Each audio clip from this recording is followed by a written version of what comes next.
Senate confirms nomination of former Chief of Defense Staff Musa as Minister of Defense. Lawmakers debate amendments to 2022 Terrorism Act to tighten Nigeria's anti-kidnapping laws. National Economic Council approves 100 billion naira for rehabilitation of training institutions for security agencies. On the firing scene, Amnesty International calls for war crimes investigation into assault by RSF on displaced persons camp in Sudan. Good evening. This is news at 7 on Western Spring Television. I am Timitope Ajijola. The Senate has confirmed the nomination of a former Chief of Defense Staff, General Musa, as Minister of Defense after a 5-hour grilling at the lawmakers on Wednesday. General Musa, the immediate past Chief of Defense Staff, was confirmed by the lawmakers following the screening at the Senate chambers, a day after President Bola Tinubu nominated him for the position. The screening came at the time of heightened insecurity in Nigeria, with mass abductions, especially in schools, becoming commonplace. One such incident was the kidnapping of 25 students in Maga, Kebbi State, with reports that troops left just before the assailants stormed the school. The immediate past Chief of Defense Staff, Musa, on Wednesday pledged to probe the withdrawal of troops before an attack on the government comprehensive girls' secondary school, Maga, Danko Wasago, local government area in Kebbi State. Troops reportedly withdrew from their duty post before the abduction of 25 schoolgirls at the school on November 17, drawing widespread condemnation. Speaking during his ministerial screening at the Senate, Musa said once he assumes office as Defense Minister, he would set up a committee to investigate the killing of Brigadier General Musa Uba. He also condemned the recent capture and killing of a brigade commander by terrorists in Borno State, assuring lawmakers that a committee would be established to probe the circumstances surrounding the episode. According to him, no act of insolence or cowardice within the armed forces would be tolerated. He further noted the need for strict professionalism, pledging to enhance oversight of military operations to enhance prompt and decisive action when required. So starting with the issues of General Uba, very unfortunate for a brigade commander to be captured and shown the way they did. Really unfortunate and it's very painful. I want to assure Nigerians that we will not stand by and see terrorists have the capacity to do such. We're going to go after them fully, working together with all the security agencies and all the NDAs that I've said.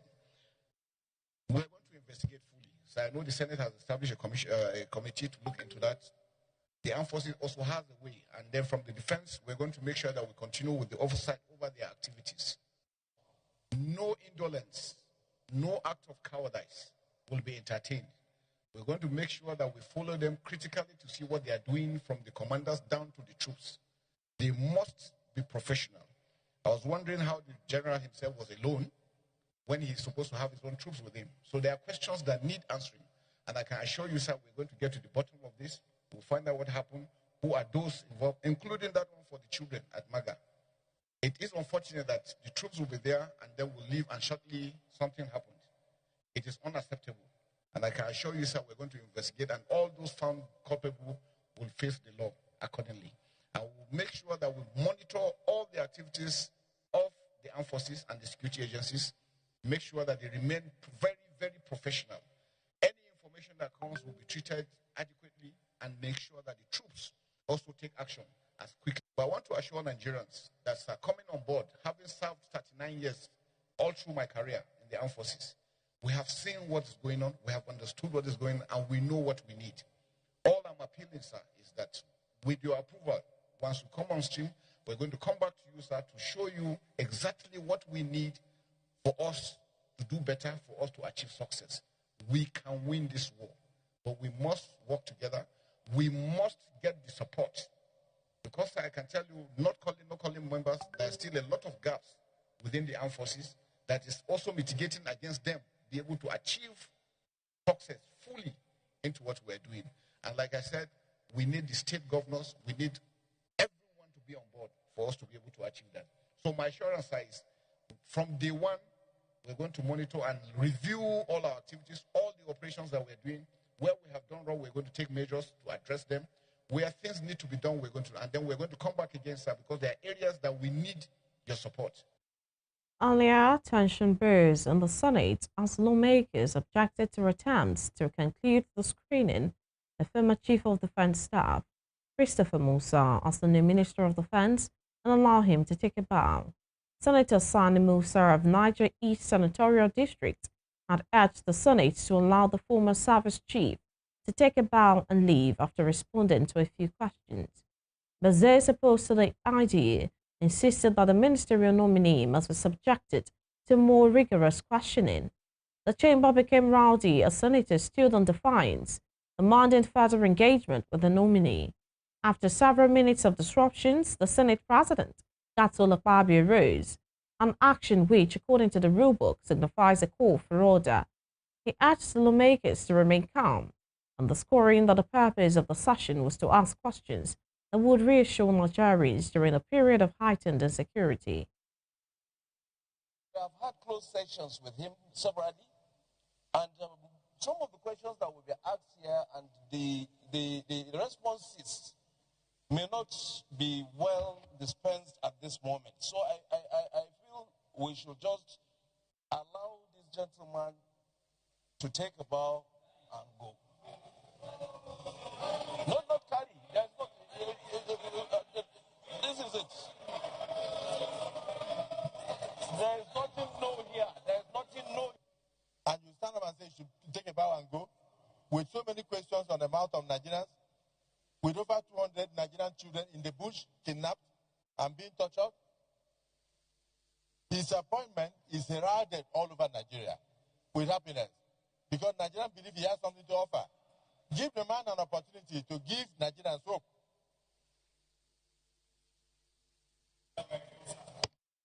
Still at the National Assembly, Senator Danjuma Goje, representing Gombe Central, has clarified that there was no rift between him and Senate President Gatsola Fabio during Tuesday's rowdy session, describing the incident as a routine parliamentary procedure.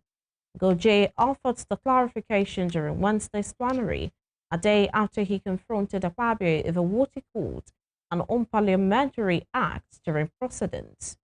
The senator, who had raised a point of order citing procedural rules, said his actions were misinterpreted by sections of the media. He urged journalists and social media users to correct the narrative, stressing that the exchange had been exaggerated. And as response, Senate President Fabio welcomed the clarification and echoed the call for accurate reporting. I want to talk on what really transpired yesterday and the way the section of the social media misinterpreted what happened yesterday. My intention of calling that order was not to go against the Senate President personally or to fight him in a manner that was reported yesterday. The idea is to contribute my quota as an experienced parliamentarian to ensure that the Senate follows the rules.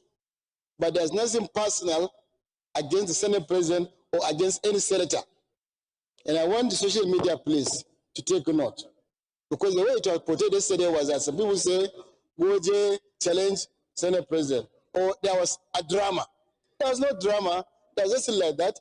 I only raised a normal point of order, 55, based on our rules.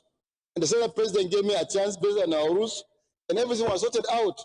There was no controversy, and there was no fight. Please, social media and other members of the press, I want to kindly call upon you to report what really transpires in this Senate correctly, so that Nigerians will know actually what happens, not somebody's views. Please, and please, and please. That's all. That's my decision, Mr. President. We didn't fight yesterday. It was not a fight. Well, point of order is hereby sustained. The Senate on Wednesday moved to tighten Nigeria's anti-kidnapping laws by pushing for death penalty for kidnappers and anyone who finances, enables, and provides information to them. As lawmakers debated amendments to the 2022 Terrorism Prevention and Prohibition Act, the proposal, sponsored by the leader of the Senate, Opeyemi Bamidele, seeks to classify kidnapping, hostage-taking, and related crimes as terrorism, giving security agencies wider powers to track, disrupt, and prosecute criminal networks across the country. The debates dominated Wednesday's plenary, drawing contributions from key senators, including Adams Oshiomhole, Orji Uzor Kalu, and Minority Leader Abba Moro. After hours of deliberation, the Senate unanimously approved the amendment bill for further legislative work and referred it to the Committees on Judiciary, Human Rights and Legal Matters, National Security and Intelligence, and Interior. Leading debate on the bill, Bamidele said the purpose was to designate kidnapping, hostage-taking, and related offences as acts of terrorism and prescribe the death penalty for such offences without the option of fine or alternative sentence. That we are faced with as a country. 3 weeks ago, this Hollow Chamber, the Senate held an executive session, and part of the resolutions at the executive session was that the office of the Senate leader should, without any delay, come up with a bill that will redesignate kidnapping as an act of terrorism, thereby attracting a death penalty. So this bill is part of the resolutions of the 10th Senate. This bill, the contemplation of this bill, Mr. President and my colleagues, is a direct response to one of the gravest security challenges threatening the lives, livelihoods, and future of our people. It is a known fact that in our country today, kidnapping has become one of the most pervasive and destructive crimes. What once started as isolated incidents have now escalated into a well-coordinated, commercialized, and highly militarized acts of violence perpetrated by organized criminal groups. So prevalent is the kidnapping situation that there is hardly any region of our country that no kidnapping cases are reported. This development has instilled widespread fear in communities, undermined national economic activities and agricultural output, interrupted children's education, bankrupted families due to payment of ransom, claimed countless innocent lives, as well as overstretched our security forces. The objectives of this bill, Mr. President and distinguished colleagues, are threefold. One, it seeks to designate kidnapping and hostage-taking as acts of terrorism. This classification will further empower our security agencies with broader operational authority, intelligence capabilities, and prosecutorial tools available under counter-terrorism law. And still talking security, the National Economic Council has approved the sum of 100 billion naira subject to a final ratification by President Bola Tinubu for the rehabilitation of training institutions for police and all the security agencies and across Nigeria. Thus followed recommendations by the ad hoc committee only constituted to assess the state of police and security agencies training institutions nationwide. At its 154th meeting held virtually on Wednesday and chaired by Vice President Kashim Shettima, NEC also approved the sum of 2.6 billion naira for consultancy services for the project. President Tinubu had at the 152nd meeting of NEC in October proposed the overhaul and revamp of training institutions for security agencies nationwide. And now to politics, reactions have continued to trail the resignation of the Osun State Governor, Ademola Adeleke, from the People's Democratic Party, PDP, over an alleged party crisis. The development comes ahead of the December 15 deadline set by the Independent National Electoral Commission (INEC) for the conduct of party primaries and the build-up to the 2026 governorship election in the state. Toby Sinisi has more of this.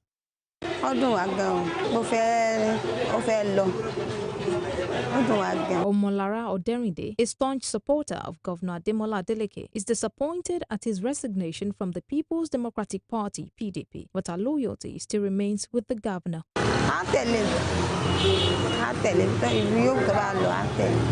During a visit to Sagba Ward 2, at the North local government area of Osun State, where the governor votes, Mr. Derinde's sentiment was shared by some other supporters like Bashir Salau, Iyabo Sholagbade, and Abdulsemiu Babatunde, who unanimously declared their support for Governor Adeleke irrespective of party affiliation, referencing his achievement over the last 3 years. I was not doing the PDP, and I'm not doing the PDP.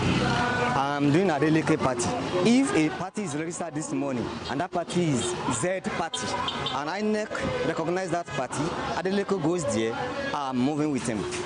tó máa lọ sínú ẹgbẹ́ mi dandan ni ká dìbò fún torí gbogbo tó ṣe gbogbo ọmọ ìlú gan wá láti travel tán rí gbogbo akitiyan títí wá ní torí àfọkànsí pé gbogbo ìlú wa lè rí bó ṣe rí yìí. tí wọ́n máa ń lọ sínú pátì mi kò sínú ẹgbẹ́ tí wọ́n máa lọ á máa tẹ̀lé wọn lọ torí èèyàn dáadáa ni wọ́n a rí pé mọ́tò àmọ́ gbìyànjú. Governor Adeleke, in his resignation letter, cited the crisis in the PDP as the basis for his departure from the party where he won the governorship election in 2022. Meanwhile, the governor's resignation is more than just a party switch, as the development will test the resilience of the PDP structure in the state against the potential force of personal followership. Despite his departure from the party, the councillor elected under the platform of the PDP from Ward 2 at the North local government, Wahab Sumonu, and another PDP councillor, Dauda Nureni, maintained that Governor Adeleke's support cannot dwindle at the ward and state level, as they both blamed the party's leadership crisis at the national level for the resignation. Frustration lọ́pọ̀ tí a bá ṣe frustration kò lè kó nínú ẹgbẹ́ PDP kò lè affect wọn ní wọ́ọ̀dù wa kò sì lè affect wọn ní Grand State torí pé kàn ṣe ọwọ́ wọn dáadáa tí wọ́n ń ṣe ní àwọn èèyàn ògbó. Ṣé tí ọmọ Adeleke ti gbé nípínlẹ̀ Ọ̀ṣun òun rò pé yẹ kó lè kí mímì ká lè mí láti lè rí second term ẹ̀ sí. However, the fate of these councillors and chairmen elected under the PDP in February 2025 hang in the balance, as there are ongoing legal battles with the embattled chairmen and councillors under the platform of the All Progressives Congress (APC). But Mr. Nureni and Mr. Sumonu insist they will remain in the PDP until the governor is re-elected under the platform of another party.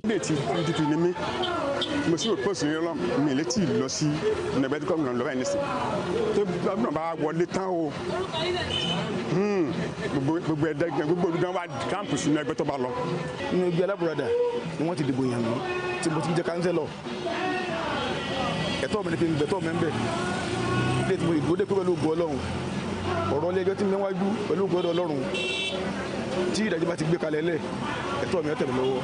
While speaking in an interview on Rave FM's News and Current Affairs interview program, Frank Talk, on Monday, the Commissioner for Information and Public Enlightenment, Kolapo Halimi, revealed that Governor Adeleke will announce his new party before December 13, ahead of the December 15 deadline for the conduct of party primaries set by the Independent National Electoral Commission, INEC.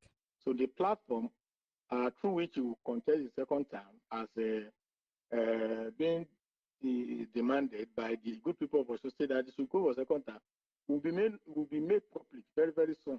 I can tell you, let's say before December 12 or 13. Governor Adeleke was among the 8 governors left in the PDP amid the mass defection ravaging the party, but his departure had long been rumored before his official announcement on Sunday. Unlike his counterparts like Peter Mba of Enugu State, Doyediri of Bayelsa State, Akwa Ibom's Umo Eno, and Sheriff Oborevori of Delta State, who have left the PDP for the APC. Governor Adeleke is yet to announce his new party, but former Osun State Governor Olagunsoye Oyinlola had said in an interview on Rave FM late November that Accord Party is a reasonable option for the governor.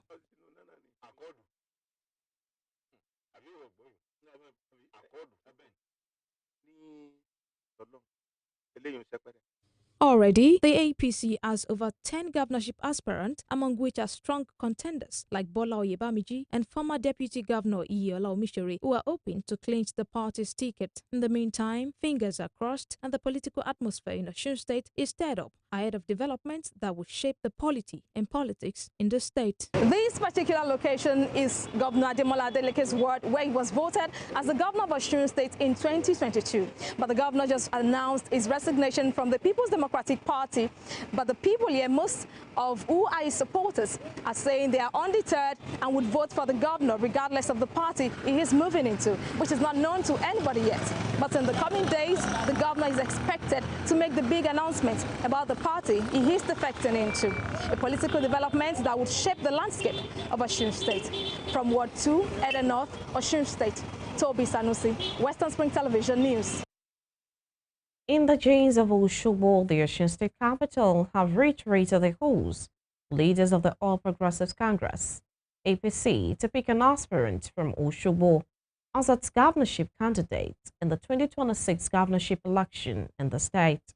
At a rally tagged Renewed Hope and Osogbo Agenda Rally, indigenes of the town trooped out in large numbers to reinforce the demands that Osogbo finally produces the next governor of Osun State, following the withdrawal of APC National Secretary Ajibola Bashir from the race. The indigenes rallied in support of senior lawyer Kunle Rashid Adegoke, popularly known as K-Rod, who had obtained the APC nomination and expression of interest forms ahead of the party's primaries scheduled for 13th December. Leaders and indigenes of the town said the rally, which drew a significant crowd across major streets of the state capital, was organized to send a clear message to the APC national leadership that Osogbo is fully prepared to deliver massive aids for the party in the forthcoming governorship election. And separate interviews, they called on President Bola Tinubu to support the demand of Osogbo indigenes. They emphasized Osogbo's strategic electoral importance, noting that its two local government areas, Osogbo and Oloruda, often influenced the outcome of Osun State governorship elections. Ahead of the APC governorship primary scheduled for 13th December 2025, a total of 9 aspirants have submitted their expression of interest and nomination forms. The rally by indigenes of Osogbo further strengthens the momentum behind K-Rod's governorship ambition and emphasizes growing calls for zoning fairness within the political landscape. We are gathering here to tell the entire world that it is time for Osogbo to produce a governor. Special appeal goes to the President of the Federal Republic of Nigeria, President Bola Ahmed Tinubu, to kindly consider our barrister, Kunle Rashid Adegoke, SAN, as the gubernatorial flag bearer of the APC come 2026. Kunle Rashid Adegoke has been readily prepared to take the party to the greater heights and secures victory for the party in the forthcoming gubernatorial and presidential election. The remains of the late Pro-Chancellor and Chairman of Council of Obafemi Awolowo University, Ile-Ife, Professor Shiyon Oyeweso, have been laid to rest. Family members, dignitaries, and supporters gathered at his residence in Ede to witness the funeral. Carries the report. Ní ìparí ẹ̀, Òṣogbo mọ̀ nǹkan tó ń jẹ́ tán. Wọ́n dẹ̀ mọ èyí tó ń jòwe. The passing of Professor Shiyon Oyeweso has left a profound impact on all who knew him. Known for positive qualities like kindness, dedication, generosity, and wisdom, the late Professor Oyeweso lived a life that touched family, friends, and his wider community. His funeral held at his residence in Ede, Osun State, where friends and family gathered to pay their last respect to the late professor who was buried according to Muslim rites. In his farewell message, Barrister Molade Adedolapo described the deceased as an erudite person, an historian who was generous to people around him. He noted that Professor Oyeweso's demise is the end of an era. Prof was an erudite person. He was a professor of history. In fact, today marks the end of an era. When Prof was alive, everybody knew about his philanthropist life. He has assisted a lot of people. You can see how everybody was crying when they brought his corpse for burial. He has assisted a lot of people to gain admissions for their wards. You don't need to see him. Similarly, High Chief Olatunji Lawal Babasanya of Edeland described Professor Yeweso as a man who was full of experience. Prof was full of experience all his life. Which one do we talk about? Is it his birth, his education, humble life, tremendous achievement, and relationship with people all over the world? We lost a gem. Ede lost a gold. Nigeria lost it all. He has come, he has gone. Everything about him was pleasant, and it's a loss to us. Dignitaries present at the funeral include former Osun State Governor Prince Olagunsoye Oyinlola, former Speaker of the Osun State House of Assembly, Right Honorable Adejare Bello, Deputy Vice Chancellor of Obafemi Awolowo University, Ile-Ife, Professor Akinyemi Ibukun, OAU Council members, senior staff, and several others. It would be recalled that until his demise at the age of 64, Professor Yeweso was the Pro-Chancellor of OAU Ile-Ife. The renowned historian died on Tuesday, 2nd of December 2025, after a brief illness. A non-governmental organization, iTech Vocational Charity, is set to graduate 50 students from what is described as groundbreaking teacher empowerment program. The ceremony, which is in partnership with iTech Development Charity, will be held tomorrow, 4th December 2025, at 3 p.m. at IVC Vocational Center, number 1, Umiashoro Junction, along Iloko Road, Ilesha. Under the training program, 5 dedicated teachers, each from Iloko Model College Iloko, St. Lawrence Grammar School and Methodist High School, both in Ilesha, as well as Athipet College, Erioke, and Gulf School, guided 20 students each through a comprehensive technology training. As statements by the publicity consultants to the event, Prince Kayode Adedire, created the CEO of iTech Development Charity, Mr. Agbola Fayeshe, are saying that each empowered teacher becomes a sustained catalyst for technology access in their community long after the direct intervention. The graduating students will receive certificate of completion and academic support packs designed to extend their learning capacities in mobile devices, while the teachers will go home with laptops to continue with their digital education works. The statement further stated that the graduation ceremony, which is expected to have the Osun State Commissioner for Education, Honorable Dikbo Eluwole, as a special guest of honor, will also have in attendance Mr. Adebayo Adenipekun SAN and Mr. Tolchit, an accomplished American businessman who will speak on the topic, what makes entrepreneurs different from the rest. Still to come, President Bola Tinubu swears in newly appointed chairman of the National Population Commission, Aminu Yusuf, alongside the commissioners of the agency. We will bring you more on this when we return. Please stay with us.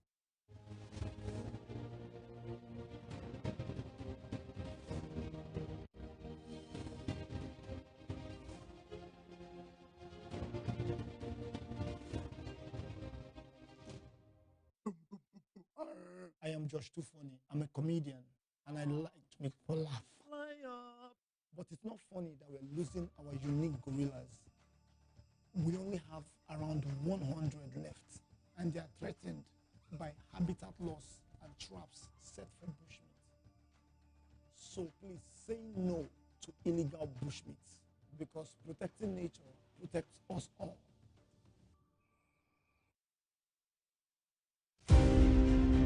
Born 16th September 1923, named Harry Lee Kwan and known as Lee Kuan Yew, he was often addressed by his initials of LKY. Lee Kuan Yew was a barrister and the first Prime Minister of Singapore between 1959 and 1990. Educated at Raffles Institution from 1936 to 1940 and the Fitzwilliam House between 1947 and 1949. Lee Kuan Yew established a highly effective and anti-corrupt governance system that midwifed the transformation of Singapore into a high net worth income economy within a generation. He never hid his exception to Western mode democratic ideal which he believed had not assisted developing nations to attain good government. Before his death on 23 March 2015, the People's Action Party, which he founded, had used its political influence to establish the United World College of Southeast Asia to expand his economic ideas among countries that constitute the Asian Tiger. Western Spring Television identifies Lee Kuan Yew as a major character in history.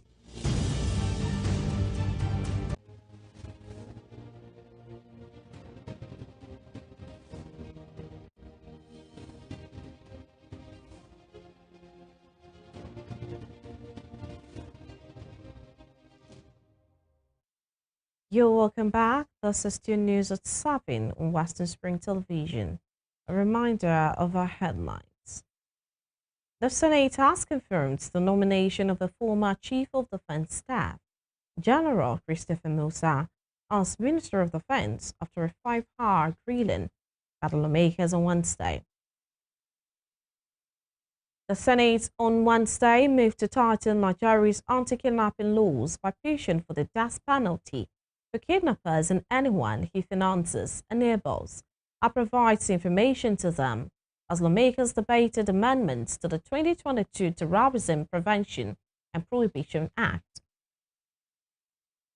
The National Economic Council has approved the sum of 100 billion naira subject to a final ratification by President Bola Tinubu for the rehabilitation of training institutions for police and other security agencies across Nigeria.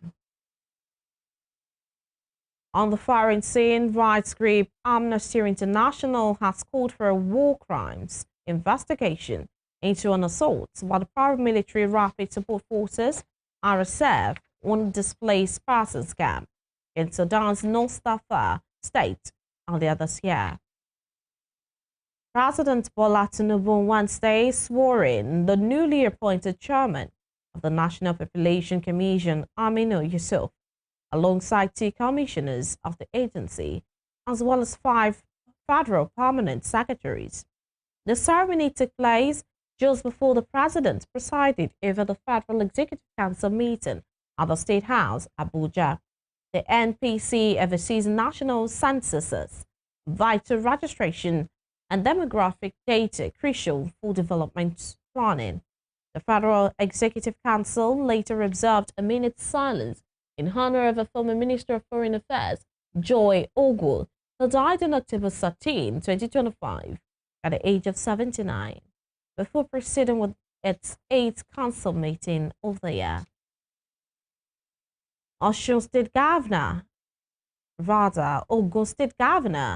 Dapo Abiodun has presented the 2026 appropriation bill of 1.7 trillion naira for the 2026 fiscal year, a 63% increase from the 2025 budget of 1.054 trillion naira, representing the appropriation bill tagged Budget of Sustainable Legacy before members of the State House of Assembly at Okemoson, Abeokuta. The governor explains that the proposed budget comprises 624.76 billion naira for recurrent expenditure and 1.044 trillion naira for capital expenditure. Our funding sources. Governor Abiodun disclosed that 509.88 billion naira is expected from internally generated revenue, 250 billion naira from the Ogun State Internal Revenue Service, and 259.80 billion naira from MDAs. Statutory allocation from the federal government has projected at 554.81 billion naira, while capital receipts of 518.90 billion naira, comprising internal and external loans and grants, are also anticipated. On the foreign scene, rights group